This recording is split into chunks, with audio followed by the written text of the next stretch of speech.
Bueno, vamos a arrancar entonces, ya es un horario prudencial, con el webinar. Yo soy la doctora María Esther Mendieta, médica cardióloga de la Trinidad de Quilmes, presidenta del Comité de Insuficiencia Cardíaca de Socava.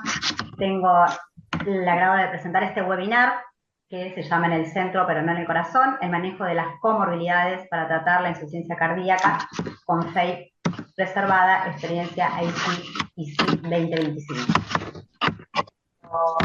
El gusto de presentar y el placer de presentar al doctor Eduardo Perna, que va a ser el disertante, editor asociado de la revista de Federación Argentina de Cardiología, expresidente de la Federación Argentina de Cardiología, jefe de la División de Insuficiencia Cardíaca e Hipertensión Pulmonar, Unidad de Cuidados Intensivos Coronarios del Instituto de Cardiología JF Cabral. Muchas gracias, doctor Perna, por estar formando parte de este webinar.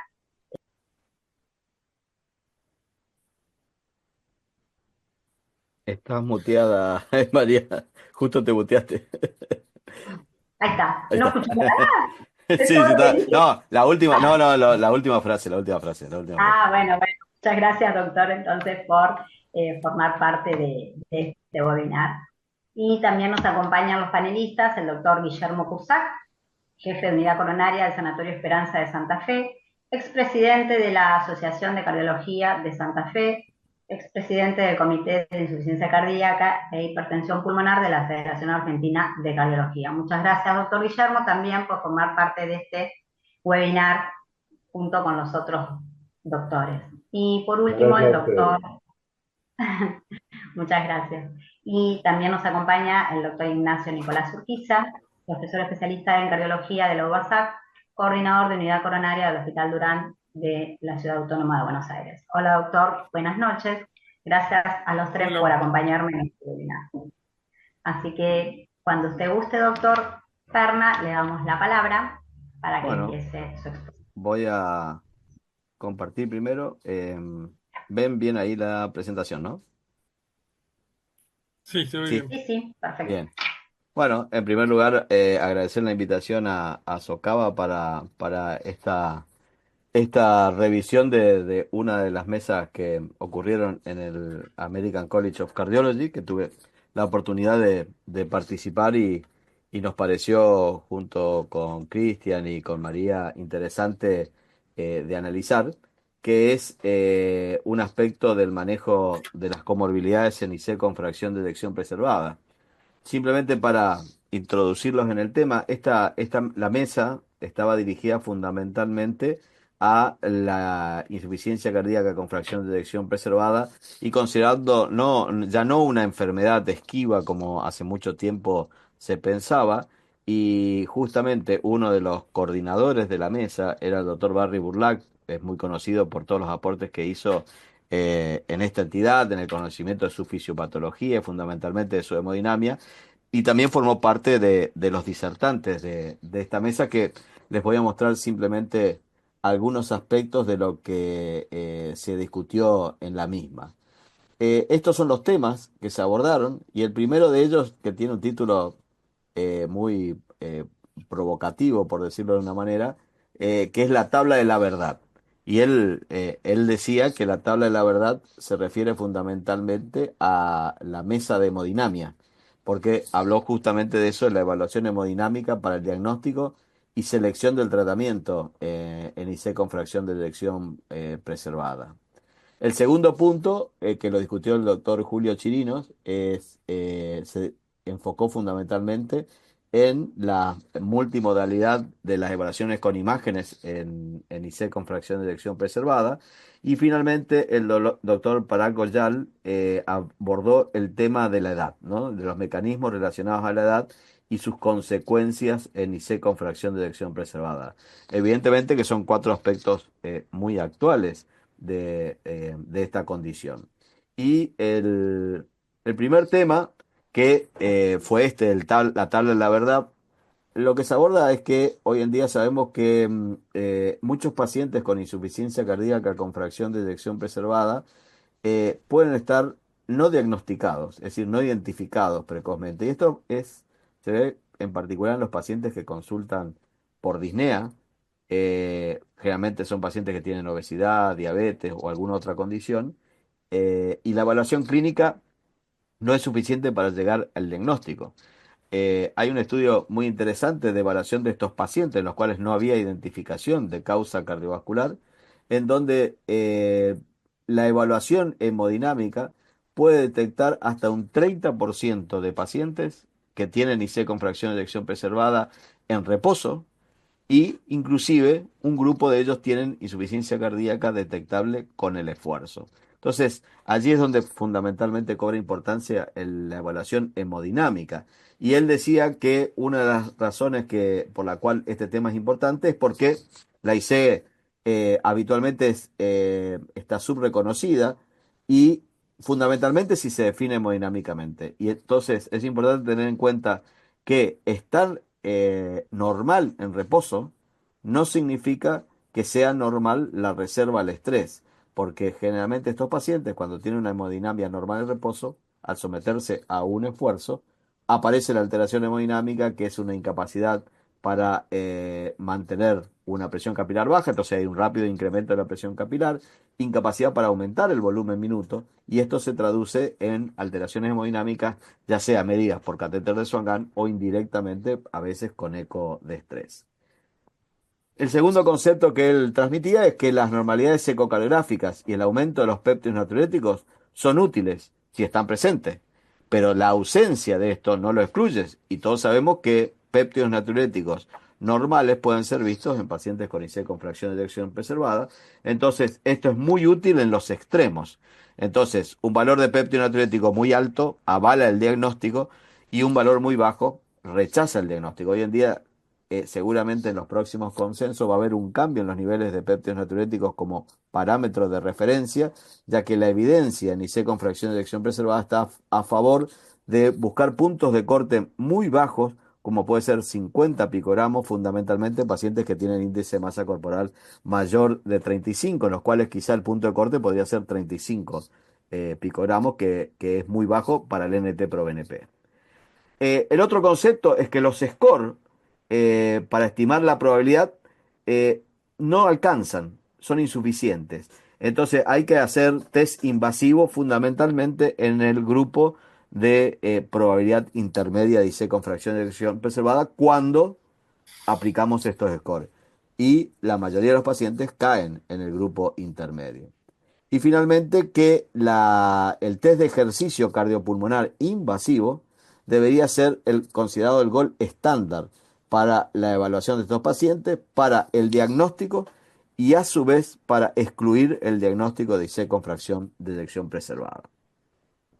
Los estándares en contra de esto nunca han sido evaluados, o sea, son aproximaciones nuevas que podrían ser evaluadas, pero todavía no tienen la evidencia tan fuerte como para descartar, o sea, este concepto hemodinámico. Por eso es que él decía que someter a un paciente a un estudio hemodinámico es la tabla de la verdad para identificar a estos pacientes.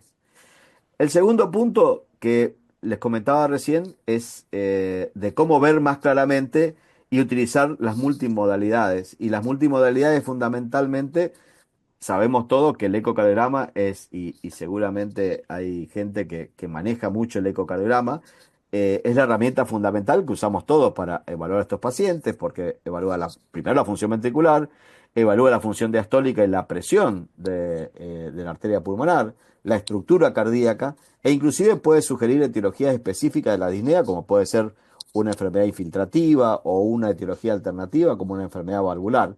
Y también pueden permitir, utilizando ecocardiografía de estrés, la evaluación de la enfermedad coronaria. Las imágenes con radionúclidos también permiten la evaluación de la enfermedad coronaria, pueden identificar etiologías específicas, evaluación de la función microvascular. Y también él mencionaba la necesidad de utilizar en algunos casos técnicas más nuevas con resonancia, en las cuales claramente nosotros tenemos menos acceso, pero lo importante es entender que la evaluación con múltiples herramientas permite optimizar las chances de identificar el diagnóstico. El tercer punto que se evalúa en la mesa, esto de la edad.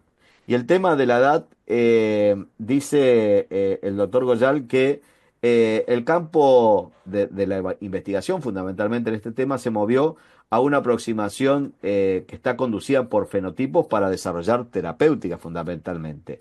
Y hay un fenotipo que está relacionado a la edad a través de múltiples aspectos de salud que deberían ser considerados hoy altamente relevantes, pero no solamente altamente relevantes epidemiológicamente, sino que podrían ser foco de intervención. Y él mencionaba particularmente la malnutrición, el trastorno cognitivo, la fragilidad y la sarcopenia son importantes para medir rutinariamente y para incorporarlo en la toma de decisiones terapéuticas. Y habló de esto que se llama la Geroscience, que puede ofrecer una oportunidad para desarrollar nuevas aproximaciones terapéuticas y así mejorar la evolución de pacientes con IC con fracción de eyección preservada. Y el punto particularmente que abordé en esta presentación es el tema del manejo de las comorbilidades para tratar la IC con fracción de eyección preservada.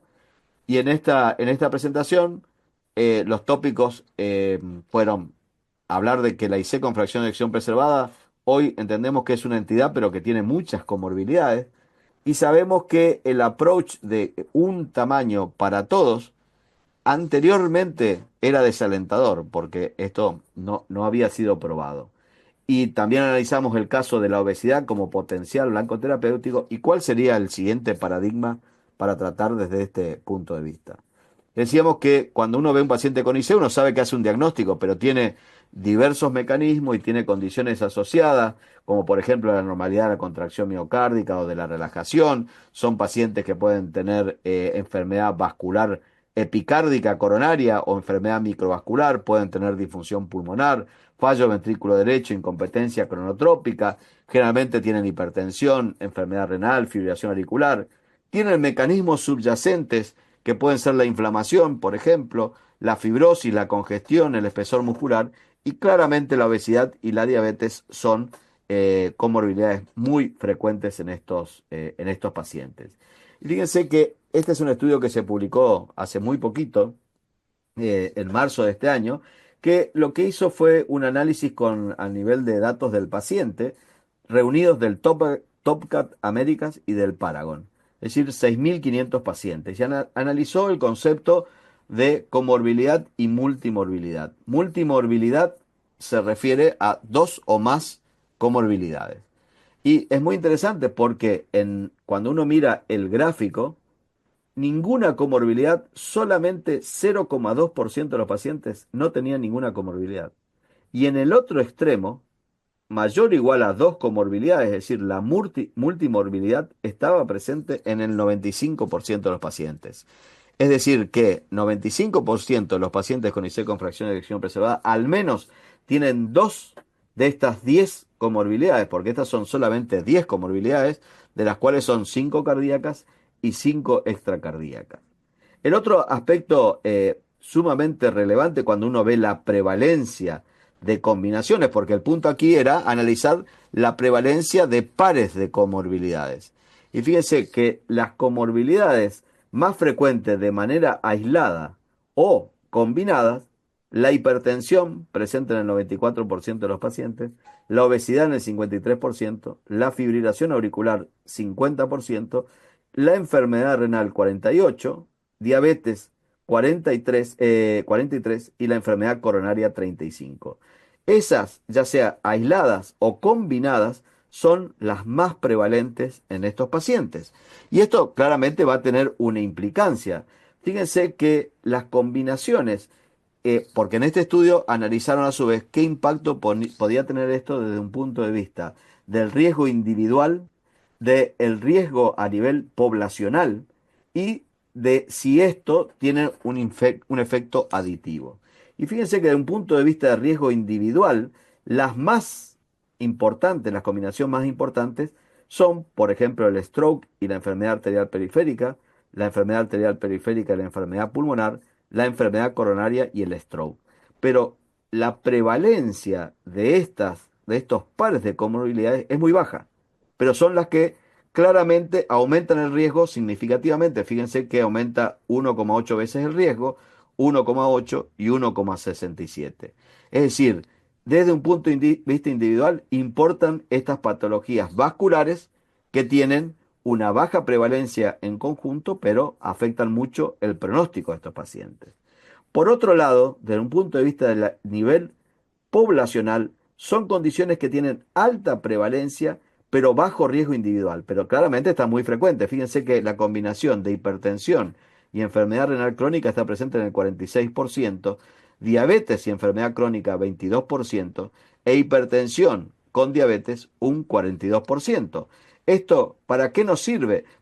Sirve porque el riesgo atribuible a cada una de estas condiciones es muy alto, 15%, 13%, 12%. Entonces, intervenciones dirigidas a nivel poblacional sobre estas comorbilidades van a tener un gran impacto para reducir la incidencia de eventos globalmente.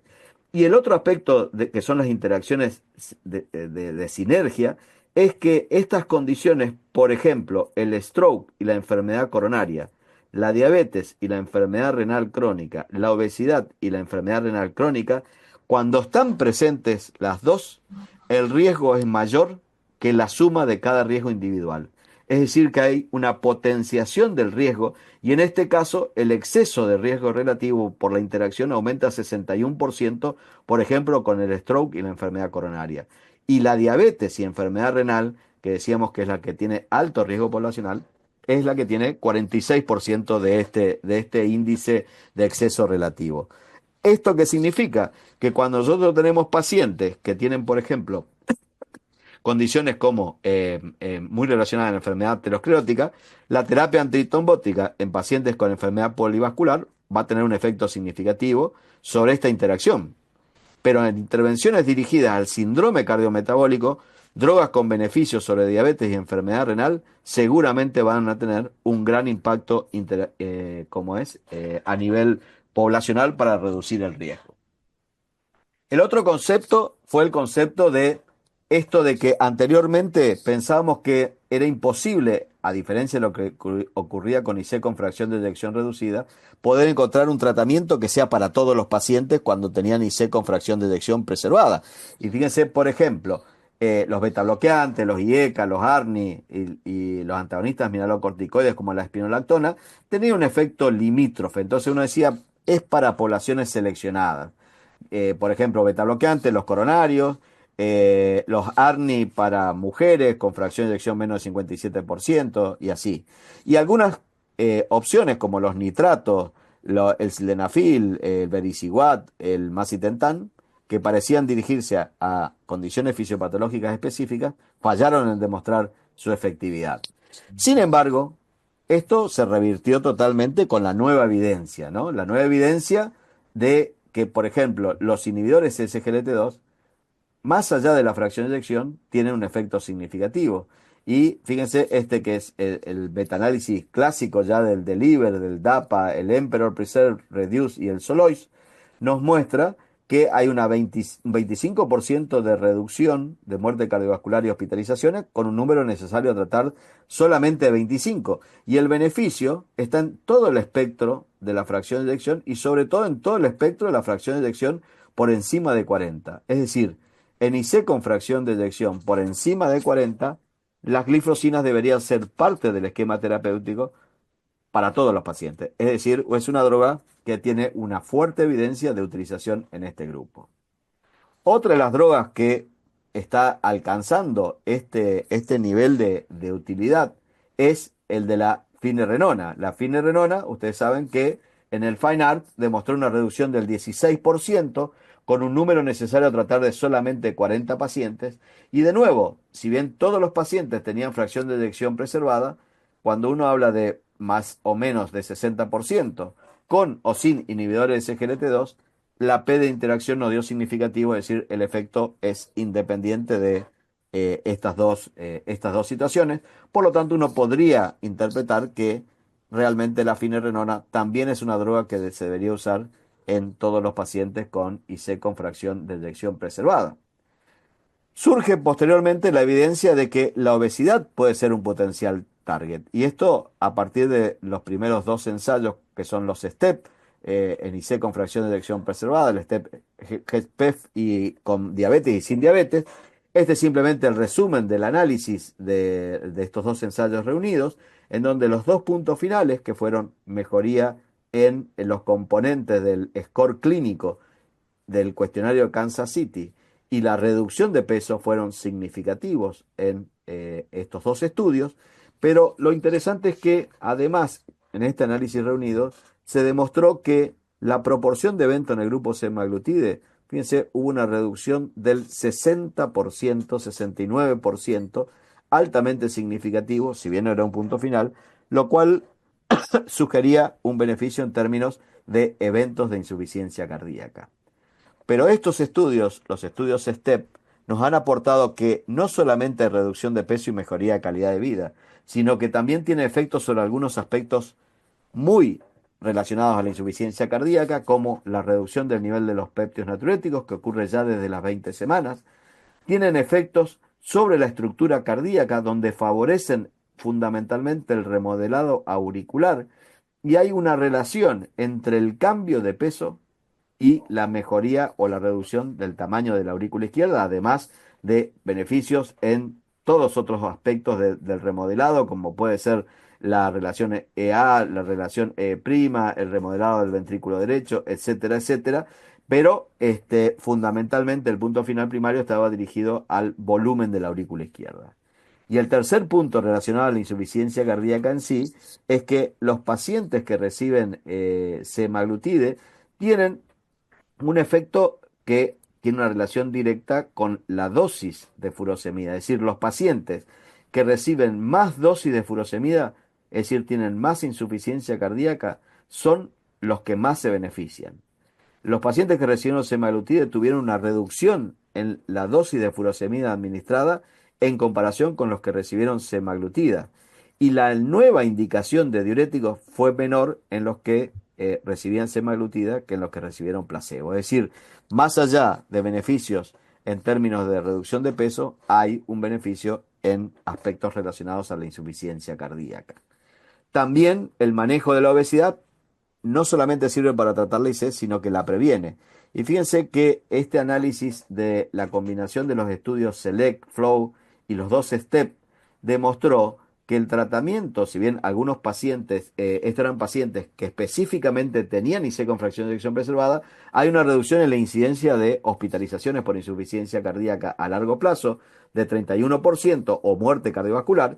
Y en el estudio SELECT había una población de pacientes del 24% que tenían insuficiencia cardíaca basal, tanto en los que tenían como en los que no tenían insuficiencia cardíaca basal, el semaglutide redujo el riesgo de progresión a insuficiencia cardíaca. Obviamente esto fue más significativo en los pacientes que tenían historia de IC, pero sirve como una estrategia para prevenir IC en una población de alto riesgo. Y no solamente ese efecto de droga, sino que también en el tirzepatide, que ustedes saben es un agonista GIP, además del GLP-1, demostró reducción de la mortalidad o empeoramiento de insuficiencia cardíaca, hospitalizaciones por insuficiencia cardíaca, mejoría en la calidad de vida, en la distancia caminada, y esta mejoría en el cuestionario de calidad de vida fue en algunos casos, en algunos pacientes, muy significativa, con mejoras de hasta 20 puntos. Es decir, que el nuevo paradigma para tratar los pacientes con insuficiencia cardíaca tiene que pasar primero por medidas generales, controlar los factores de riesgo, el estilo de vida, intervenciones que van más allá del fenotipo y las comorbilidades y la fracción de eyección, inhibidores SGLT2, los antagonistas mineralocorticoides no esteroides, los diuréticos y el ejercicio. Y cuando uno llega a esa etapa y el paciente presenta comorbilidades, se presenta sintomático, uno puede pedir tratamientos específicos para el fenotipo o para la comorbilidad. En este caso, la obesidad parecería la que hoy en día tiene la más alta evidencia, los agonistas GLP-1. En pacientes con fibrilación auricular hay que pensar que hay que usar anticoagulantes, ablación, drogas. En pacientes con enfermedad renal, los agonistas GLP-1. Cuando hay enfermedad coronaria, antiplaquetario y revascularización. Y cuando hay deficiencia de hierro, deberíamos considerar al menos el reemplazo con hierro intravenoso. Es decir, que como mensajes finales de esta presentación, La IC con fracción de elección preservada, evidentemente es un síndrome heterogéneo que está influenciado por muchas comorbilidades. El rango de fenotipos que existen han limitado la medicina basada en evidencia. Ahora sabemos que las glifosinas y los antagonistas mineralocorticoides no esteroides son nuevas opciones terapéuticas de amplio espectro que permiten obtener objetivos claramente deseables en pacientes con IC con fracción de elección preservada. Sin embargo, como hay algunos aspectos que todavía no hemos podido lograr, podría ser sobrepasado o podríamos solucionarlo en algunos pacientes dirigiendo el tratamiento específicamente a comorbilidades como por ejemplo el caso de la obesidad. Hasta aquí llegamos, así que estamos abiertos a comentarios, preguntas, lo que quieran. Muy interesante el tema. Lástima que la semaglutida es muy cara y prácticamente no la quieren cubrir las obras sociales, porque tengo varios pacientes que han intentado eh, implementarlo por la obesidad, por todos los factores de riesgo, por toda la comorbilidad que tiene, además de su hipertensión, de la obesidad asociada, falla renal, insuficiencia cardíaca, y las obras sociales no se las han dado, claramente. Así es. Y bueno, esa es la limitante de donde estamos. En otros lugares, los pacientes se van de alta con los tratamientos que necesitan. Nosotros tenemos que pelear con las coberturas, pero bueno, sabemos que hay, digamos, hay un cambio de la visión hoy en día que tenemos de estas condiciones. Eh, Claro, las comorbilidades, como digo, son muchas y es frecuente que el paciente se combine de todo tipo. A veces ve un paciente obeso, pero a veces también ve un paciente delgado que tiene una comorbilidad, que tiene una comorbilidad y que el paciente no reúne esto. Y entonces uno tiene que ir a buscar si tiene hipertensión pulmonar, bueno, otros aspectos. Entonces, hay que considerar que la combinación de efectos empeora el pronóstico de estos pacientes y claro. que deberíamos dirigir nuestras terapéuticas también ahí. El doctor Claudio Morós pregunta, ¿qué evidencia hay con la semaglutida vía oral? La evidencia que hay con semaglutida oral es a favor del tratamiento para reducir eventos en pacientes con obesidad, y eso hay varios estudios, obesidad, enfermedad renal. Seguramente van a salir los análisis posteriores si hay efecto específicamente en reducir insuficiencia cardíaca. Todavía no hay estudios específicamente en pacientes con insuficiencia cardíaca, con semaglutida, publicados. Viste, generalmente cuando uno piensa así, seguramente hay trabajos en curso que lo conoceremos. Pero eh, si el foco es bajar de peso e intervenir con una droga que tiene evidencia, hay que pensar que podría haber un lugar siempre considerando la equivalencia de drogas, del semaglutide oral con la forma de administración subcutánea. No sé si tienen alguna pregunta, el doctor Cursac, ¿qué opina usted? Cómo no, primero, felicitaciones Eduardo, la verdad es que me encantó la presentación y gracias por revivirnos un poco la discusión que fue toda la mesa, porque no solamente que mostraste lo tuyo, sino que contaste un poquito de los otros temas, así que dieron ganas de estar ahí escuchándola.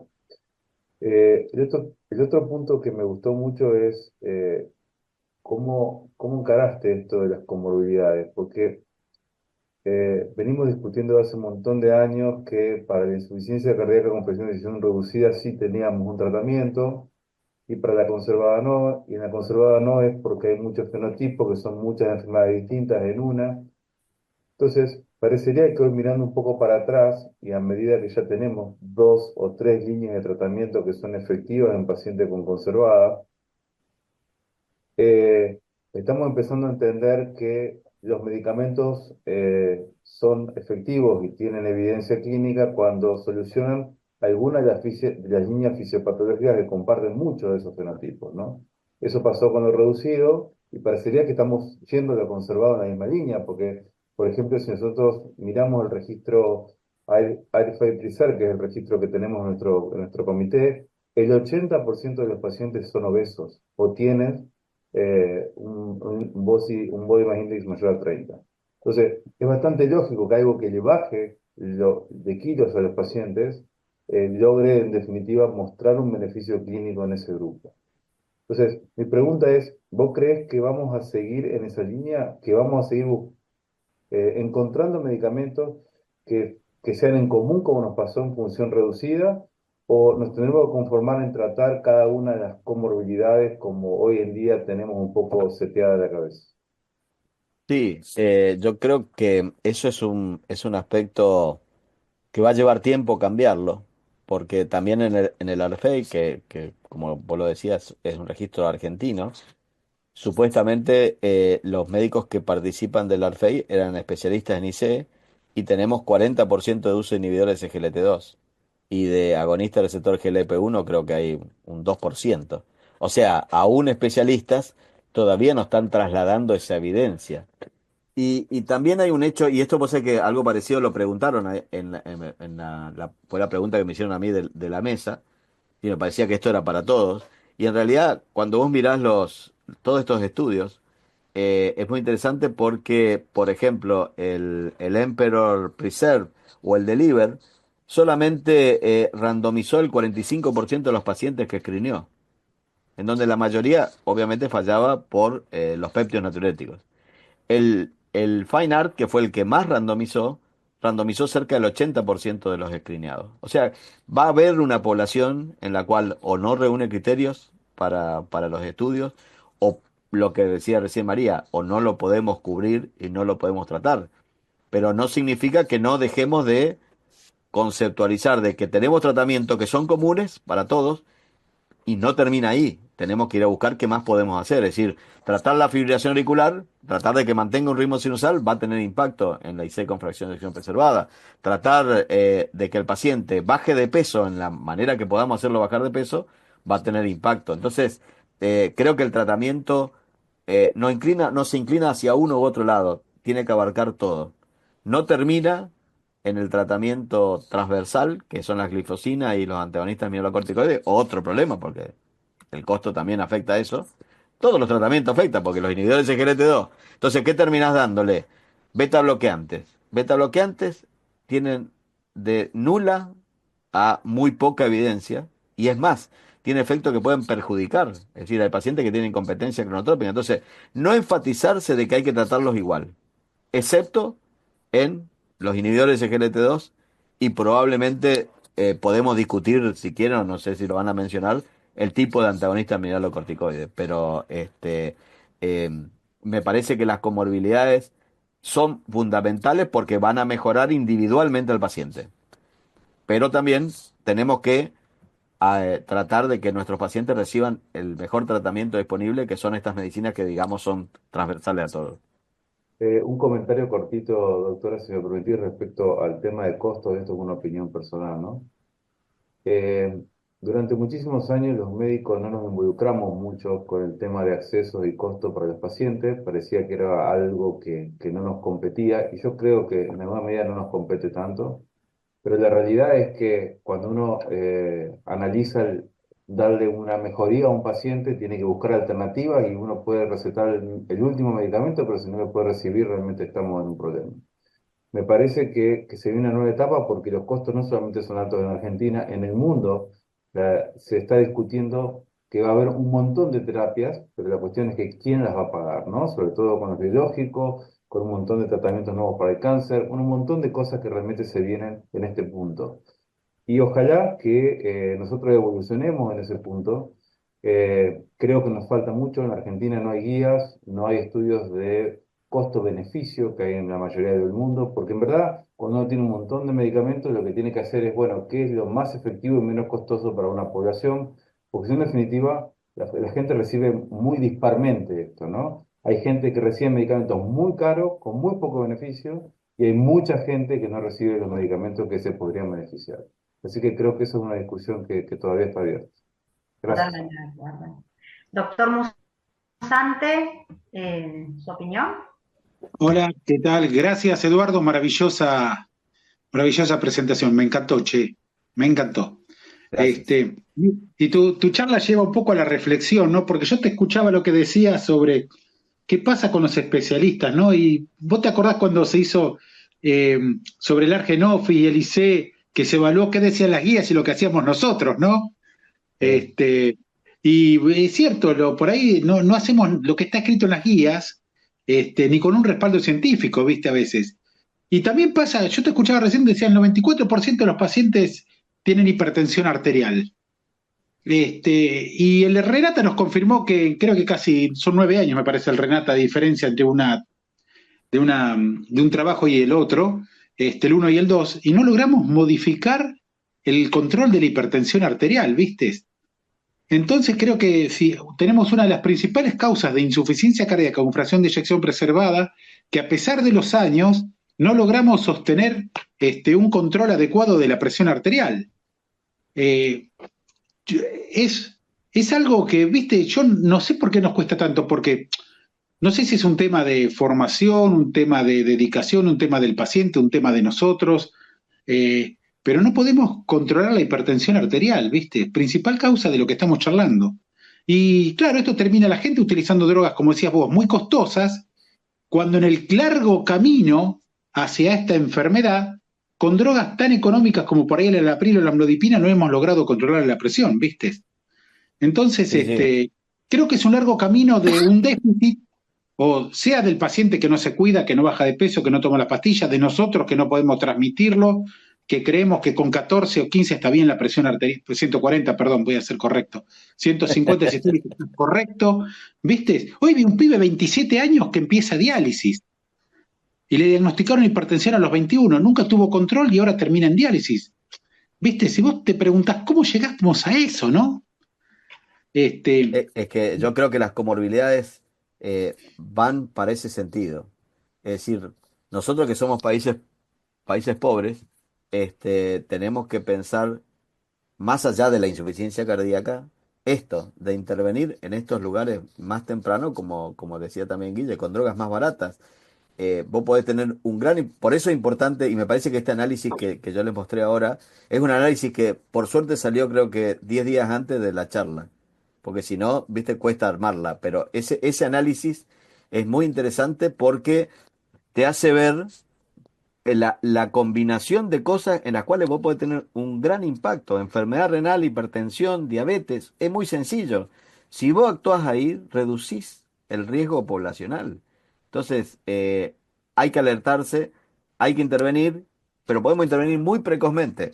A la insuficiencia cardíaca, por suerte, hoy en día ya no es, siempre menciono esto, ya no es el camino, viste cuando nos enseñaban insuficiencia cardíaca, es el camino final común de todas las enfermedades cardiovasculares.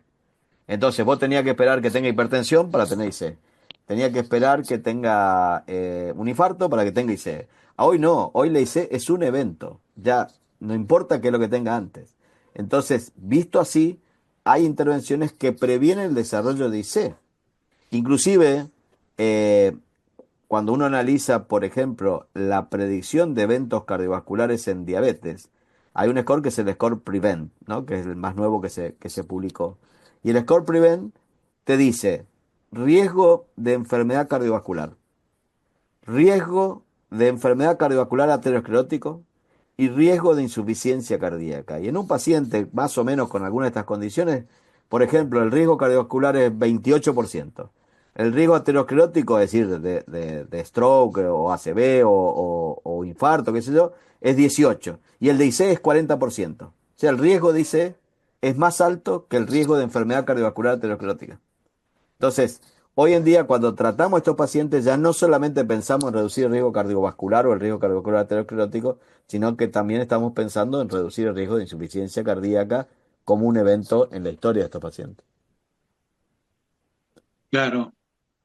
Creo que trabajar mucho desde los estadios, como está en la clasificación, el estadio uno, digamos, de la insuficiencia cardíaca, ¿no? Del camino a la insuficiencia cardíaca. Sí, Ahí hay que sí. trabajar mucho. Lo que pasa es que hay que, claro, convencer al paciente y convencernos nosotros que requiere un tratamiento, ¿viste?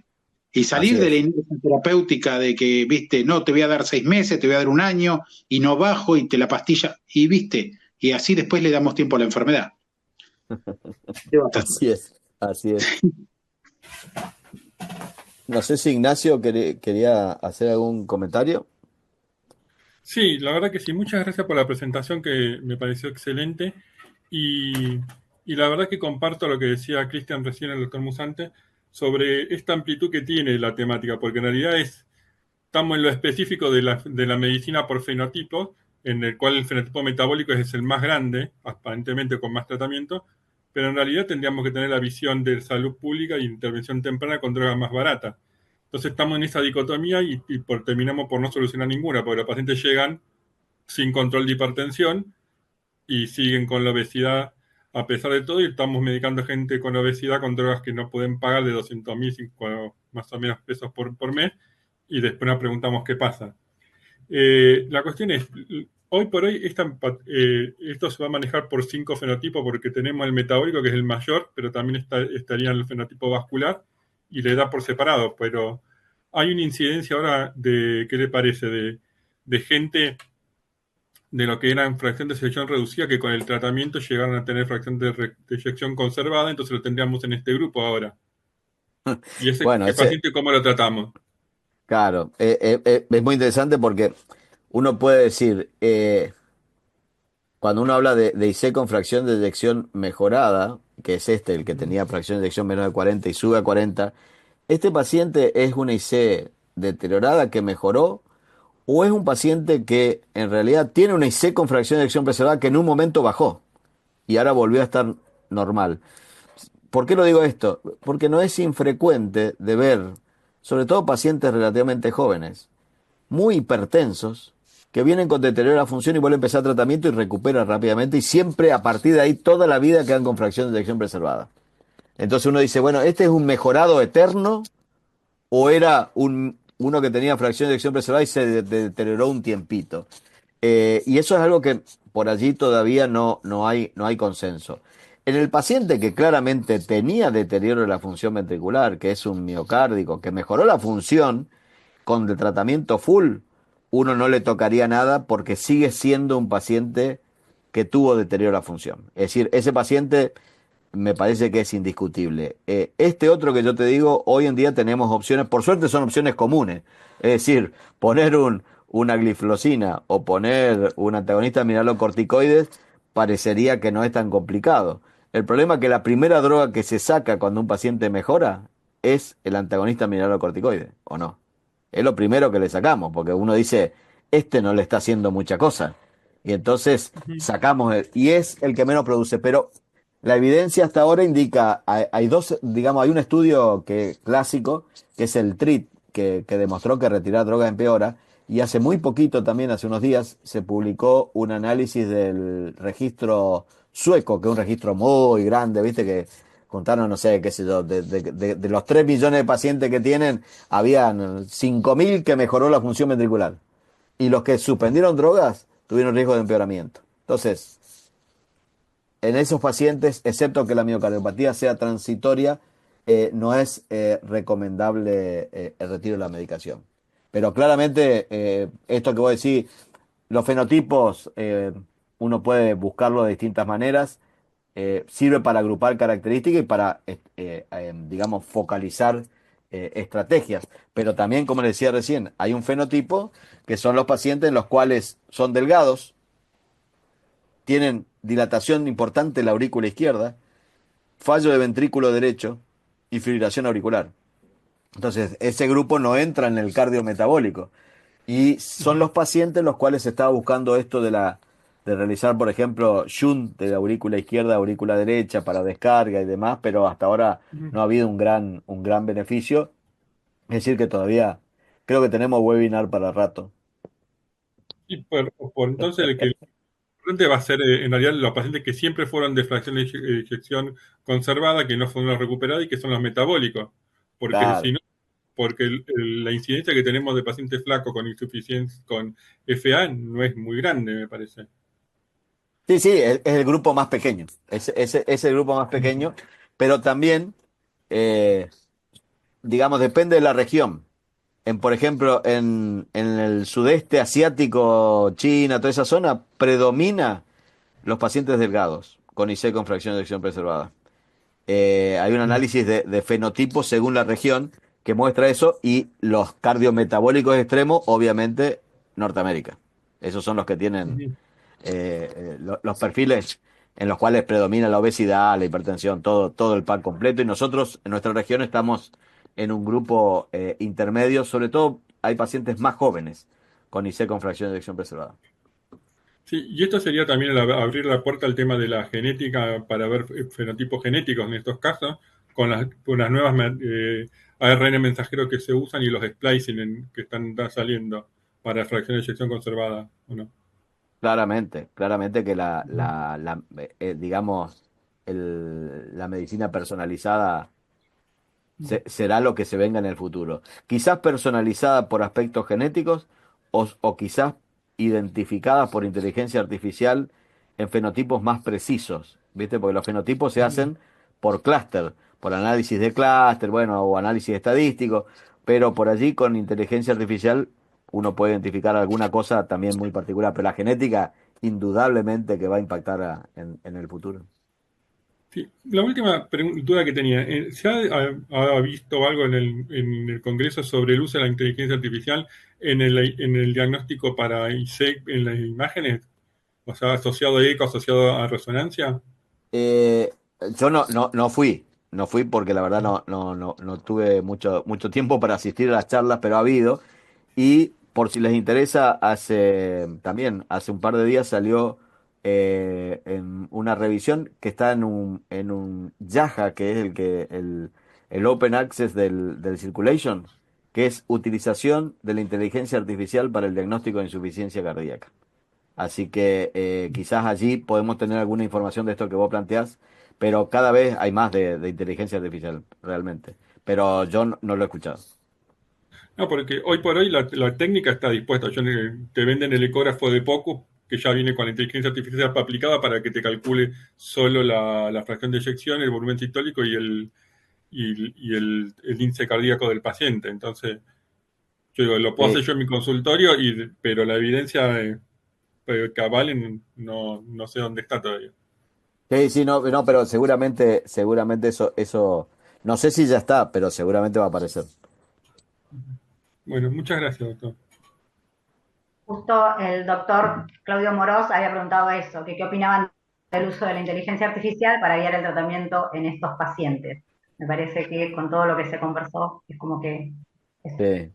O sea, es para gente más joven, capaz que Guille tiene alguna otra opinión, pero como es, yo creo que va a cambiar muchas cosas, sobre todo en entidades como esta, que todavía parecería que a pesar de tantos años de la prevalencia, etcétera, etcétera, hay todo un campo de investigación para conseguir información, para conseguir evidencia.